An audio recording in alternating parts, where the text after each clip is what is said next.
بسم اللہ الرحمن الرحیم۔ سردار الانبیاء کا شادی حضرت خدیجہ سے 10 ربیع الاول کو ہوئی۔ علی والی ٹی وی کے ناظرین، ہم یہ خوبصورت واقعہ آپ کے لیے 2 ویڈیوز میں بتائیں گے۔ اس شہزادی کی جو عرب کے عرب پتی، جس کے نوکروں کے خیمے کے رسے بھی سونے کے ہوتے تھے، جس کی کنیزوں کی کمر کی پٹیاں بھی چاندی کی ہوتی تھی، جب یہ بی بی ہمارے نبی کے گھر آ گئی تو عرب کے لوگ آئے نبی کے دروازے پہ اور نبی کے دروازے پہ آ کے، اے یتیم عبداللہ، تو ہمارے خداؤں کو برا بھلا کہتا ہے، ہم تجھے قتل کرنے کے لیے آئے۔ پردے کے اندر بیٹھی سیدوں کے ماں نے کہا، مولا تو پریشان مت ہونا، یہ جتنے تیرے دروازے میں بھوکنے آئے ہیں، یہ سارے میرے قرضدار ہیں، یہ سارے میرے قرضدار ہیں۔ بی بی نے پردے کے پیچھے سے کھڑی ہو کے آواز پہچان کے کہا، او فلان ابن فلان، بتا کہ تو نے میرا اتنا قرضہ نہیں دینا؟ او اے فلان کا بیٹا، بتا کیا تیری ماں میری تنخواہ دار ملازم نہیں ہے؟ سب نے ہاتھ باندھ کے کہا، بی بی، نوکر بھی تیرا ہوں، مقروض بھی تیرے ہے، کرنا کیا ہے؟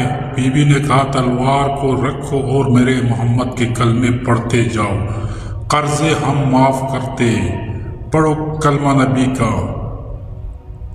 کتنی بڑی تاجرہ تھی، کتابیں لکھتی ہے کہ جب بی بی کا تجارت کا قافلہ گھر سے نکلتا، آخری اونٹ مکے سے نکل رہا ہوتا ہے، پہلا یمن میں داخل ہو رہا ہوتا، 80,000 اونٹ جس کے ایک رات تجارت کرتی۔ بی بی کی تجارت کا قافلہ گھر سے نکلتا ہے، عرب کے چور لٹیرے قافلے کو لوٹ لیتے تھے۔ 3 قافلے 3 دفعہ لٹ چکے، چوتھی بار شریعت کی ملکہ نے حیا کا برقع سر پہ لیا، اپنے گھر سے نکلی، خرامہ چلتی، رک گئی آ کے ابو طالب کے ڈیرے کے دروازے پر۔ عرب میں جب کسی کا چولہا بھی نہیں چلتا تھا، علی کے باپ کا ڈیرا اس وقت بھی چلتا تھا۔ بی بی آئی، حضرت ابو طالب کے دروازے کے سامنے مسند پر بیٹھا تھا، علی کا شریف ترین باپ۔ بی بی سامنے گئے، بی بی نے کہا، اے سردار مکہ، میں ہوں خویلد کی بیٹی، باپ بھی رئیس تھا، میں بھی رئیس ہوں، باپ بھی تاجر تھا، میں بھی تاجر ہوں، میری تجارت کے قافلے مکے سے نکلتے، عرب کے یہ چور راستے میں کھڑے ہو کے سامان لوٹ لیتے ہیں، پردیدار ہونے کی وجہ سے میں ساتھ جا نہیں سکتی، سردار ہونے کی حیثیت سے آپ کا حق بنتا ہے آپ میرے سامان کی حفاظت کریں۔ ابو طالب نے ایک لمحہ سوچے بغیر، خدیجہ مطمئن ہو کے گھر چلی جا، آج کے بعد تیرا سامان کوئی نہیں لوٹے گا۔ اب چپ ہو گئے، جس کا بیٹا علی ہو اس کا رخ کیسا ہوگا؟ فرمایا، مطمئن ہو کہ گھر چلی جا، آج کے بعد تیرا سامان کوئی نہیں لوٹے گا۔ بی بی خدیجہ مطمئن ہو کہ حضرت ابو طالب کے گھر سے نکل رہی تھی۔ نوکر آگے بڑھ کے کہنے لگا، بی بی، اس نے کہہ دیا، ہم بھی واپس جا رہے ہیں، طریقہ تو پوچھا نہیں، راستہ تبدیل کروائے گا، محافظ کھڑے کرے گا، عرب کے لوگوں کو بلوائے گا، طریقہ نہیں بتایا، جا تو رہی ہے۔ بی بی نے نوکر کے منہ پہ ہاتھ رکھا، شرم کر، بڑے بڑے گھروں میں چھوٹی چھوٹی باتیں نہیں کیا کرتے، بڑے بڑے گھروں میں چھوٹے چھوٹے سوال نہیں کیا کرتے، تو بیوی اتنی مطمئن ہو کہ کیوں جا رہی ہو؟ بی بی نے فرمایا، کیا تجھے نہیں معلوم، یہ جو کہتے ہیں وہ ہو جاتے ہیں، اب انہوں نے کہہ دیا تو اب کوئی نہیں لوٹے گا۔ مطمئن ہو کہ بی بی وہاں سے نکلی۔ سرکار حضرت عمران نے اپنے نوکروں سے کہا، ان سارے عرب کے چودھریوں کو میرے ڈیرے پہ بلاؤ۔ سارے اکٹھے ہو کے حضرت ابو طالب کے ڈیرے پہ آ گئے۔ حضرت ابو طالب اٹھ کے کھڑے ہوئے۔ سرکار نے تقریر کی، یہ تقریر کو تاریخ میں خطبۃ القریش کہا جاتا ہے۔ قریش والوں کو دیا ہوا خطبہ۔ حضرت ابو طالب نے کہا میں نے تمہیں اس لیے بلایا ہے کہ آج آئی تھی خویلد کی بیٹی میرے گھر، اس نے کی ہے شکایت۔ اس نے کہا کہ مکے کی گلیوں سے اس کا سامان چوری ہوتا ہے اور مکے والے ہو تم، بتاؤ کون چوری کرتا ہے؟ ایک بندہ اٹھا، اس نے اٹھ کے کھڑے ہو کے کہا ابو طالب کیا ہم چور ہیں؟ تم ہمیں اس لیے بلایا، ہمیں چور سمجھا، اس لیے ہم سے پوچھ رہا کہ شاید ہم چوری کرتے ہیں۔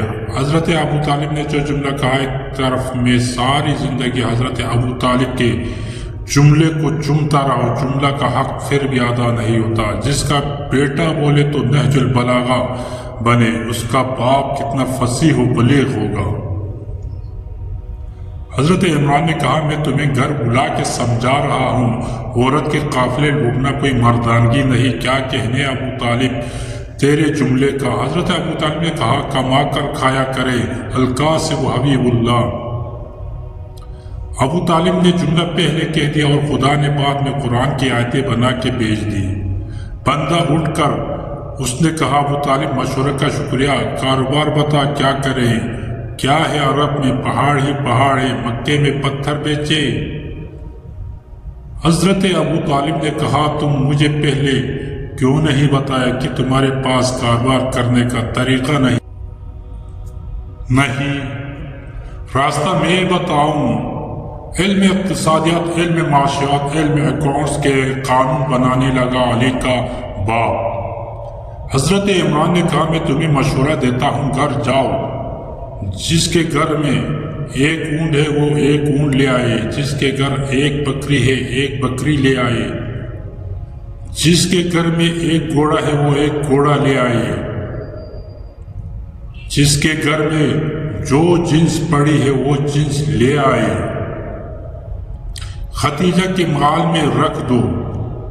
جب تجارت کے قافلے واپس آئے، جس کا ایک ہے وہ 2 لے لے اور جس کا 2 ہے وہ 4 لے لے۔ لوگ گئے گھروں میں، جو تھا لا کے حضرت ابو طالب کے گھر۔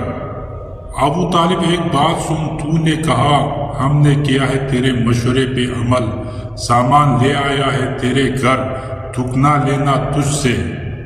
حضرت ابو طالب نے کہا سامان رکھو، جاؤ، جب قافلہ واپس آئے مجھ سے دگنا وصول کر لینا۔ حضرت ابو طالب نے انہیں بھیجنے کے بعد حضرت ابو طالب اپنے نوکر سے کہا بی بی خدیجہ کے نوکروں کو بلاؤ۔ جب بی بی خدیجہ کے نوکر آئے تو دیکھا حضرت ابو طالب کے صحن مال سے بھرا ہوا۔ انہوں نے کہا ابو طالب ہمیں کیوں بلایا؟ فرمایا سامان چیک کرو، یہی چوری ہوا تھا۔ تاریخ اسلام کی یہ پہلی ریکوری ہے جو پوری ہوئی۔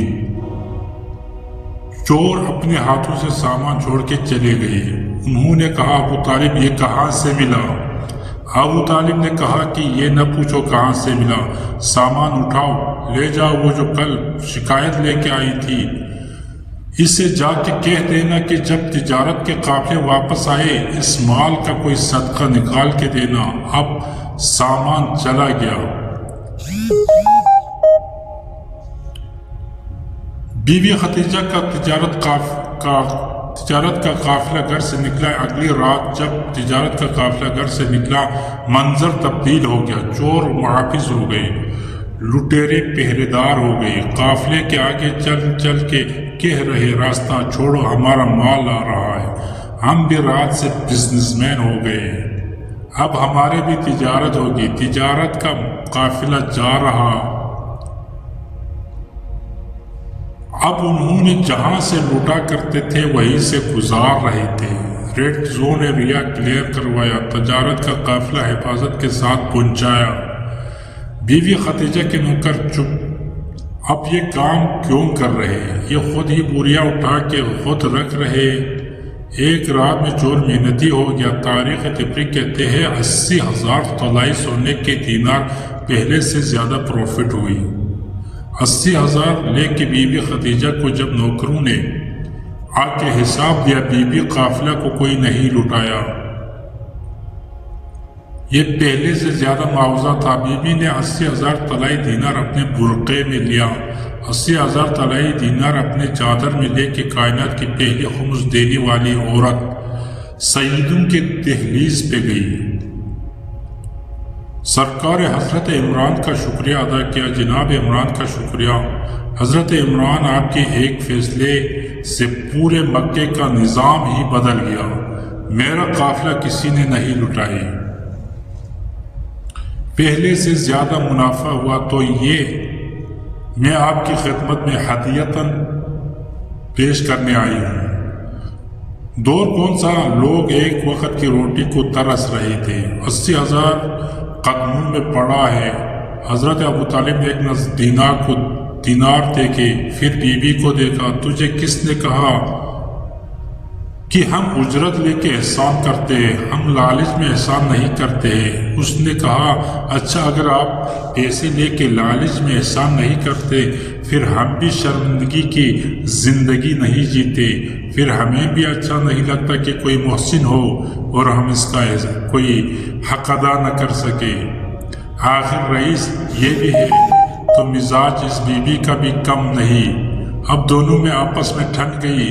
ابو طالب اٹھا نہیں رہے تھے، وہ جا نہیں رہی۔ آپ میرے پاس اردو تخیل میں یہی جملہ ہے، درمیان میں پھر توحید اتری، فیصلہ مابین طے پا گیا۔ ابو طالب نے کہا، اگر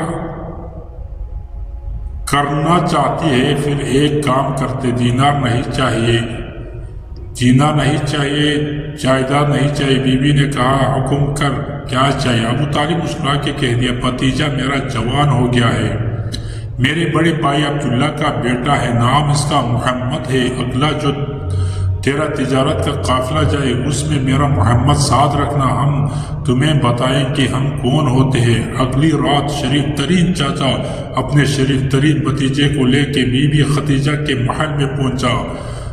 ملکہ شرافت اپنے بستر طہارت سے تڑپ کے اٹھی۔ بی بی نے حریر و ردیف کے پردوں کو پیچھے ہٹا کے دیکھا، بچپن میں جسے خواب میں دیکھا کرتی تھی مجسم محمد بن کے دروازے پہ کھڑا تھا۔ پردے کا نظام ہوا، درمیان میں بہت بڑا پردہ لگایا، پردہ دار بی بی پردے کے اندر بیٹھی، ادھر شریف ترین چاچا بھتیجا بیٹھے، باتیں تیز پانی شروع ہو گئی۔ بی بی خدیجہ نے مسکراتے ہوئے کہا، اچھا تو یہ ہے آپ کے بھتیجا، یہ جائیں گے قافلے میں؟ پھر سرکار رسالت مآب سے بھی بی بی مخاطب ہوئی، کہا کہ آپ ہمیں بتائیں، آپ نے پہلے کبھی تجارت کی؟ اتنا کہنا تھا، رسول زیر لب مسکرائے، فرمایا، وہ کائنات کا کون سا علم ہے جسے میں نہیں جانتا؟ بی بی نے مسکراتے ہوئے کہا، علم کی بات نہیں کر رہی ہوں میں، ہنر کی بات کر رہی ہوں۔ میں پوچھنا چاہتی ہوں تجارت کے بارے میں جانتے ہیں؟ زیر لب مسکراتے ہوئے میرے سردار مصطفیٰ بولے، فرمایا، تجارت کرتا ہوں لیکن جنت کی کرتا ہوں۔ بی بی خدیجہ نے کہا، کیا کرنا جانتے ہیں؟ فرمایا، نفوس کو پاک کر لیتا ہوں، شجروں کو طیب کر دیتا ہوں، جو ساتھ آتا ہے وہ میرا ہی ہو جاتا ہے، جو چند دن بیٹھتا ہے وہ پھر پیچھے نہیں ہٹتا۔ رسالت مآب نے اپنے فضائل بیان فرما رہے تھے۔ والسلام علیکم ورحمۃ اللہ وبرکاتہ۔ آخری قسط دیکھنے کے لیے علی والی ٹی وی کو سبسکرائب کریں۔ شکریہ۔